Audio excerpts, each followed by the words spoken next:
Hello, everyone. Welcome to Co-Parenting Chaos. It's me, Joel. And Tamaya. Good to see you again.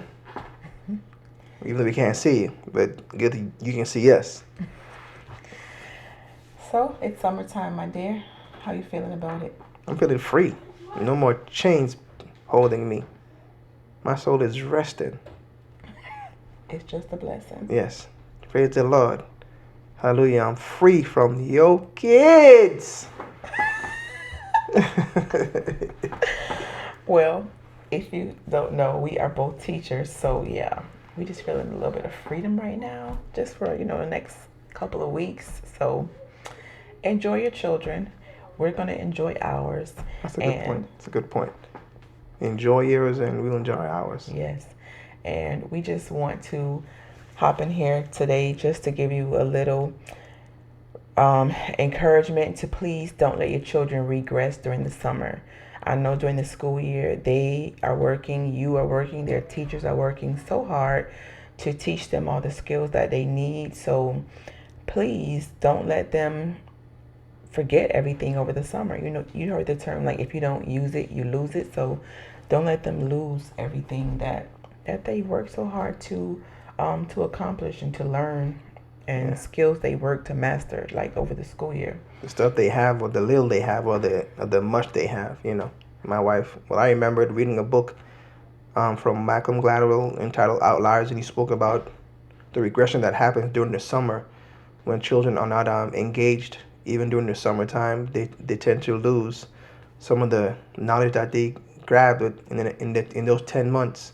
So you just keep sharpening the iron. The iron, of course, meaning the brain. Just keep doing it. My wife has some ideas about how we have done it with our children. Go ahead, my dear. I think that might have been the book that, even when I read that made the book that actually triggered it. Start. Yeah. Triggered it. Yeah, so we get these it's like a little workbook, nothing too pricey. It's a workbook, and it like reviews the skills of the grade that they just completed, and it prepares them also for the next school year. Like, for instance, our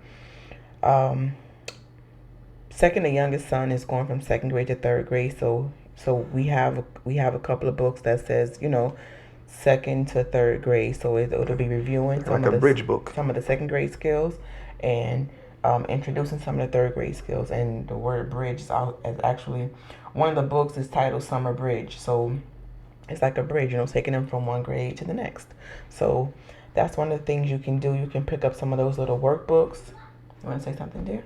No, just watching, I was thinking about it, and it's even good for you to do as a parent, just so you can see exactly what does my child know, because I was surprised with some of the stuff that I found out about our son, and it's good for us to know. So, you know what, we have to focus on this, because and not that he's struggling, but we got to make sure that he has a grasp of the idea. Thank God all our kids are smart. More got some good genes. You know what I mean? Like they didn't get that from me, but they did. Well, but more so, it's a team effort. But it's just good for you to just even be able to just say, you know what, let me look at you and see what you're doing. Because trust me, there are many, many, many, many parents who don't know anything about their child in school. They just don't. So it's a good time. Take this opportunity to even work on the relationship with your child and see, what does my son or my daughter know, and what they need help with. Yeah. Go ahead. I'm sorry. I was cutting you off. That's fine. So yeah, that's a little tidbit about the books. If you aren't able to get the books, you don't have access, to the books. Where do you get them from, babe? Right now, couple of places we've gotten them. We've ordered them online. We have gotten them in Barnes and Nobles. We went there today, Barnes and Nobles. And we've even gotten them from Sam's. Sam's has a book section. Like, we can't go to Sam's without visiting the book section. Like, they want to go and read books. So yeah. How can you be mad at that? I guess you could be mad at it, but Try to keep it in here. Yeah. Just say, oh, They okay, want to read, let them read. let them read. Love the fact that they want to read. Yeah, especially, it better than the phones, the tablets. Another I see you in Walmart. I see you in Walmart. another topic for another day. Yeah. Put the tablet down, grab a book. I'm sorry. So next, if you are not able to get the books, you can just work on some skills that they may possibly need. For instance, like younger children. That might be easy for us, babe. Like, what? Just to work on the skills, because you know what to grab and get. I'm not saying. I think you're right. Well, I'm saying like. Maybe easier for them to just For instance, get the book. Like, well, maybe they aren't able to get the book. So if you aren't able to get the book, I know everyone has access to a computer. Or your phone. Telephone. You can work on sight words. Like if your child doesn't know, basic sight words, that's something you can look up. You can work on sight words. If your son or daughter needs help with addition, you can work on addition, subtraction, multiplication, division, depending what level they're on. The point is just basic things they need to know. Work on basic things or sharpen the things that they know. Just make sure that they are doing it well. Yeah.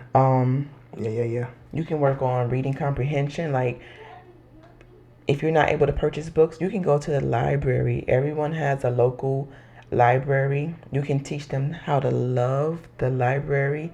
You can work on reading comprehension. Even with that, you can ask them questions about what they read, who it's about, where it took place. Yeah.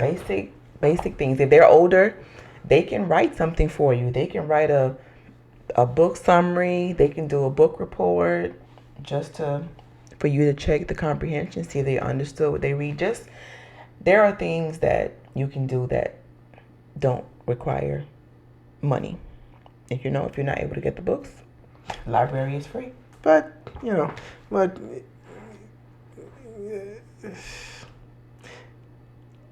if you got money, go get this stuff.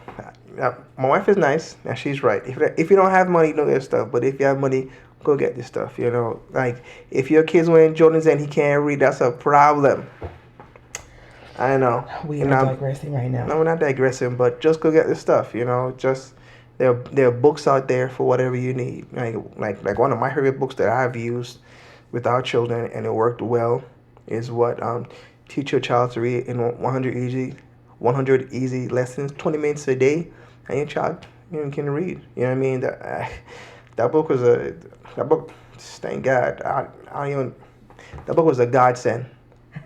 For those of you who are struggling with reading, take this summer. That's what's 10 weeks was. What's 10 times 7? 7 days. 70. Man, those 70 days can be transforming if you let it. For 20 minutes a day, that's what you're saying. 20 minutes a day on lesson. That's true. Our youngest son, he used to be like, I don't want to do the lessons, and we used to say, do you want to learn how to read like his older brother? They're 2 years apart. The two youngest ones are 2 years apart, and I used to say, do you want to learn how to read like? And he would say yes, and we say, okay, let's do it. And now, and he's reading above grade level. And just so you know, like we were asking him, but we weren't really asking him. Oh, he didn't have a choice. He didn't have a choice. So he didn't have a choice. So don't get confused about that. It was just to get him oriented as to what the goal was. But yeah, he didn't have a choice in the matter. He was going to learn how to read. Yeah, that's it. There's no ifs and no buts about it, But yeah. Anyway, summer reading and summer teaching. Go ahead, my dear. That's about it. The last thing is I wanted to encourage you to, just to read with your children. Like people might assume that just because you're teachers, like you love reading. Not true for me. I'm not a person that in the past has like just loved reading and always had books. But now I'm at a place in my life where I'm seeking information. So yeah, I'm reading quite a bit now, and it's wonderful. So when can you read with your children? When? Yeah. It depends on your schedule, but it's something you can it's something you can do in the morning. You can have some quiet time in the morning where it's just it's time to read. You can do it in the evening, like When they're going to bed. before dinner. I mean, yeah, like after dinner or something. Turn the TV off before bedtime and just have some quiet reading time. You can, if it's something that you want to do, you will you make time to do it. Yeah. You make time. You make time to do it. And you might feel like, I don't want to read, but as an adult, that's how we feel sometimes. But I'm sure even though you're an adult, there got to be something that you're curious about or something that you want to learn. So whatever that thing is, get a book about it and read along with your child. Or get a kid's book too. You can get like Dr. Seuss, or there's so many books out there. There's stuff free everywhere for the. No, I was talking about for the parents to read. You mean? I mean, for they themselves? can be reading for themselves. They can be doing some self-improvement, so they can be reading while their children are reading. Okay. I So your get what children you're can saying. see you reading too. Good, yeah. I thought you were talking about reading to the kids. I guess Oh, you could do both. Well, you can definitely do both. You can Yeah. read to the kids as well, and you can even have them read to you. That's another way to have them practice their skills. Let them read to Engage. you. Well, you know what? There's so much stuff like that. You could use Audible. You can, even in the car, you could ride and listen to the book.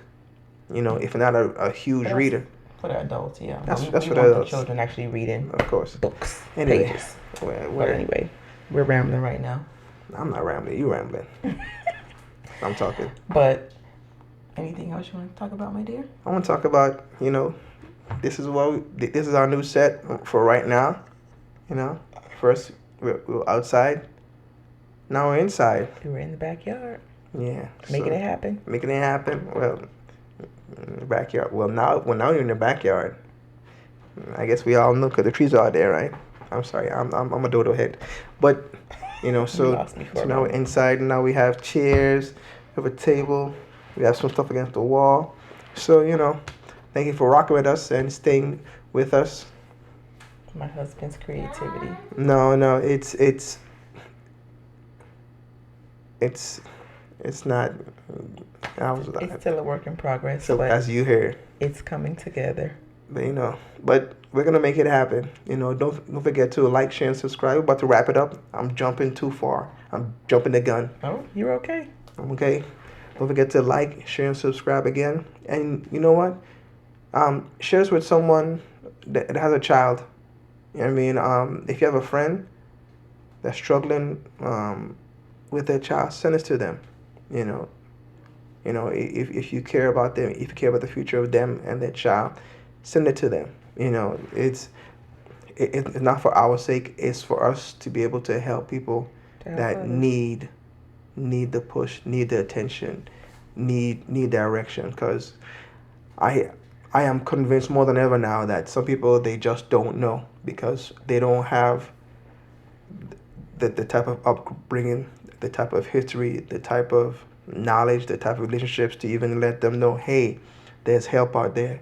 There's help out there. There's books, there's relationships, there's YouTube, there are people here. Yeah. What's common to us may not be so common to other people. So Yeah. spread the love. Spread the love. knowledge. And we'll end right there. You guys be blessed. Don't forget to like, share, and subscribe and all the other YouTube-y stuff. Enjoy your summer. We will. Bye.